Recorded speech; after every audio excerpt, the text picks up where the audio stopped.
দাড়ি রাখলে বালা বউ পাইতা না। না আমরা বইয়ে বইয়ে সিরিয়া না সাবাই, আমনে না খেল বালা বউ পাইছেন। আমরা হুজুররা বসে বসে আপনি কি বনে না খাই হুদা? কি বলেন আপনি এগুলো? এই সমস্ত বাজে কথার কোনো অর্থ আছে কি বলেন না কেন? শয়তানের ধোঁকা ছাড়া আর কিচ্ছু না, নফসের ধোঁকা ছাড়া আর কিচ্ছু না। কেন ছেড়ে দিবেন আল্লাহর নবীর সুন্নত? হাসরের ময়দানে কেমনে দাঁড়াইবেন বাপ? নবীজি সাল্লাল্লাহু আলাইহি সাল্লাম জিজ্ঞেস করবে, উম্মত 23টা বছরে আমি তোর কাছে ইসলাম বুঝাবার জন্য পিঠটা ঝাঁঝরা করে ফেলেছি তায়েফের পাথরের আঘাতে।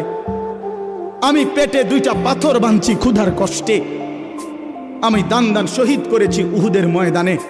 আমার এত কষ্ট, এত রক্ত, আমার এত চোখের পানি, আমার দিবারাত্রির এত কান্না, বিনিময়ে তুমি এটা কি নিয়ে আসলে? তখন কি বলবেন? কি বলবেন?